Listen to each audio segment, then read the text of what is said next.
जो दीन बंधु सर छोटूराम जी थे, वो एक वकील थे, वो एक किसान थे, लेकिन सबसे पहले वो अपने आप को एक शिक्षक बुलाते थे। वो जानते थे, विश्वास करते थे और करके दिखाते थे कि सबसे पहले अगर हमारे किसान वर्ग के साथियों को, हमारे भारतीय साथियों को अगर तरक्की करनी, हमें शिक्षा पे जोर डालना पड़ेगा, हमें स्कूल कॉलेज खोलने पड़ेंगे, हमारे गरीब साथियों को, मजदूरों को स्कॉलरशिप देनी पड़ेगी। अगर हमें एक बेहतर भविष्य बनाना था अपने बच्चों के लिए, तो हमें शिक्षा पे काम करना ही पड़ेगा, और वो उन्हें करके दिखाया। इसलिए आज हम यहाँ जाट शिक्षा संस्था में खड़े हैं, इसलिए इतने हजारों हमारे बच्चे पढ़ के इतनी तरक्की कर पाए, कैथल का नाम रोशन कर पाए, हरियाणा का नाम रोशन कर पाए। और ये तो सिर्फ एक उदाहरण। माननीय हमारे दीन बंधु सर छोटूराम जी ने सिर्फ कैथल में, पूरे हरियाणा में, हरियाणा के बाहर पंजाब में, उत्तर प्रदेश में, राजस्थान में अपनी खुद की मेहनत से, सारे साथियों की मदद की वजह से इतनी अलग अलग शिक्षाएं संस्थाएं खोली। कहीं किसी कॉलेज, किसी यूनिवर्सिटी, किसी स्कूल को आर्थिक मदद करी थी। आज वो स्कूल 100 साल, 80 साल पुराने होने लग रहे हैं। एक नई लीडर, एक नई पीढ़ी लीडरों की, किसानों की, व्यापारियों की, हर एक फील्ड में गए हैं बच्चे, और वो ये सीख के गए कि जो दीन बंधु सर छोटूराम जी ने मार्गदर्शन दिया था, गरीबों की मदद करने का, न्याय के रास्ते पे चलने का, हर व्यक्ति के साथ खड़े होने का, और जो शिक्षा हमें देता, जो समझ शिक्षा हमें देता है, उसका इस्तेमाल करके समाज के उन व्यक्तियों को, हमारे SC BC साथी, वो हमारे गरीब साथी, वो हमारे किसान साथी, उनका हाथ पकड़ के उस जज तक, उस कोर्ट तक, उस नेता तक, उस पार्लियामेंट तक लेकर जाना कि उनकी आवाज सुनाई दे, हर एक व्यक्ति की आवाज सुनाई दे। तो एक बार मैं चाहता हूं, हमारे सारे साथी यहाँ बैठे, हम सर छोटूराम जी की ये जो सिखाई हुई बातें, इन पे गौर करें, क्योंकि काफी बार, अगर मुझे 5 मिनट देंगे आप, मैं एक बार इतिहास में जाना चाहता हूँ। क्योंकि काफी बार हम बोल तो देते हैं कि किसानों के मसीहा थे सर छोटूराम जी, लेकिन क्या करा ऐसे सर छोटूराम जी ने जिसकी वजह से आज हम उनको याद रखते हैं।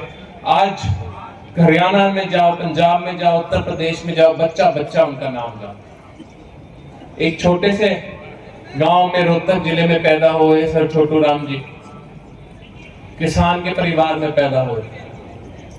उन्होंने वकालत पढ़ी, खुद वकील भी बने किसानी करते करते साथ। लेकिन वो देखते थे कि जो छोटा किसान है, जो मजदूर है, जो गरीब व्यक्ति, कितनी दिक्कत आती है।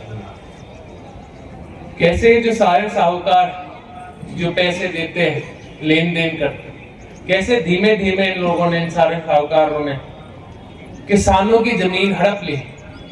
क्योंकि एक बार भी आपका जीरी या कनक, बाजरा, मक्का खराब हो जाता, आपके पास पैसे नहीं होते वापस देने के लिए। ये जो सारे के सारे मनी लेंडर है, जिन्हें कहा जाता है आज के दिन तो चलो बैंक आ गए, तब तो सिर्फ मनी लेंडर हुआ करते थे। वो आपके पैसे तो मिल नहीं पाते थे, वो आपकी जमीन हड़प लेते थे। किसान के पास तो अपनी जमीन के सिवा और कुछ है नहीं, इतने सालों साल तो उनकी जमीन ही थी, उनके पास वो हड़प ली। किसान तभी के तभी खत्म हो जाता। तो अंग्रेजों के साथ काम करता, जो अंग्रेज कभी हमारे किसानों के बारे में नहीं सोचते थे, उनसे लड़ झगड़ कर, उनसे बातचीत कर कर, उनको बैठ कर, उनको समझाकर, दीन बंधु छोटूराम जी ने 3 ऐसे नियम लाए। सबसे पहला नियम यह था कि जो सारे के सारे हमारे मनी लेंडर साहूकार हैं, जो हमारे सारे के सारे वो साथी, व्यापारी साथी हैं जिन्होंने पैसे का लेन देन किया था, वो किसान की जमीन ऐसे नहीं ले सकते। जितना भी पैसा किसान को वापस देना पड़े। किसान की जमीन आप कभी किसान से नहीं छीन सकते क्योंकि वो पैसा देना चाहता है आपसे। ऐसे किसानों की जमीन जो इतने सालों से उनके दादों परदादों के समय से उनके पास थी, उनके पास है। फिर दूसरा नियम लाया कि जब किसी किसान को पैसे देने हैं उधार लिए हुए, अगर वो पैसे ना दे पाए तो एक बोर्ड बनाया जहां वो किसान और वो मनी लेंडर जा पाए, वो साथ बैठकर एक बात कर पाए कि फैसला हो कैसे वो पैसे लौटाए जाएंगे, कितना पैसा माफ किया जाएगा, कितना मुआवजा दिया जाएगा, वो सरकार जहां मदद कर पाए, और ब्याज कितना कम किया जा पाए। तीसरी चीज जो सर छोटूराम जी ने की कि ब्याज जो है वो बहुत ज्यादा, उसका इंटरेस्ट रेट ना 30-40% होता। कोई इतना इंटरेस्ट नहीं दे सकता, जितना भी अपना आपका अच्छा फसल आ जाए आप उतना ब्याज नहीं दे सकते। तो ब्याज को लिमिट करने के लिए कि एक हद से ज्यादा ब्याज ना देना पड़े किसी भी किसान को, उसका नियम लेकर आए।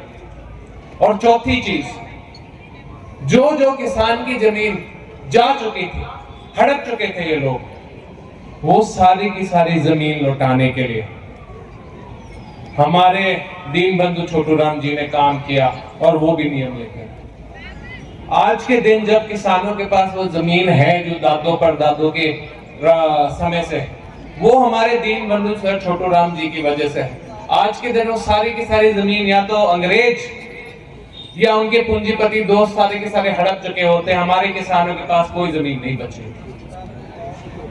जो मंडिया है जिसमें हमारे खुद प्रधान जी भी काम करते हैं, हमारे इतने सारे साथी मंडी के हैं यहाँ बैठे हुए, मंडी फॉर्मेशन एक्ट दीन बंधु सर छोटूराम जी लेकर आए, ये काफी लोग नहीं जानते। आज के दिन अगर मंडिया है हरियाणा में, पंजाब में, राजस्थान में, उत्तर प्रदेश में, वो दीन बंधु सर छोटूराम जी की वजह से। जो एमएसपी है जिसकी वजह से आज हमारा अन्नदाता घर चला पाता है, पैसे कमा पाता है, अपने बच्चों को पढ़ा पाता है, वो दीन बंधु सर छोटूराम जी का विजन था। उन्होंने अंग्रेजों को जाके बोला था कि आपको एमएसपी देना ही पड़ेगा। उन्होंने हड़ताल की थी, उन्होंने लड़ाई लड़ी थी कि अगर एमएसपी नहीं दोगे आप तो हमारा किसान कैसे जिएगा। आज के दिन इतनी सारी वो कार्य जिसकी वजह से हमारा किसान तरक्की कर पाता है, हमारा अन्नदाता गर्व से अपने दो पैरों पे खड़ा हो पाता है, अपना नाम रोशन कर पाता है, वो हमारे दीन बंधु सर छोटूराम जी की देन। लेकिन आज वही कार्य जो दीन बंधु सर छोटू पहले 90 साल पहले, 110 साल पहले किए थे, वो धीमे धीमे तोड़े जा रहे हैं। जो मंडियों की ताकत होती थी वो कम की जा रही है। जो एमएसपी होता था उसे तोड़ने के नए नए रास्ते रचे जा रहे हैं। जो अनेक पूंजीपति, बैंक वाले हो या दूसरे,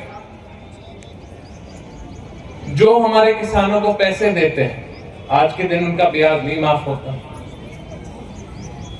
आज के दिन हमारे किसानों को अपनी जमीन बेचनी पड़ती है इस पैसा का उधार करने के लिए।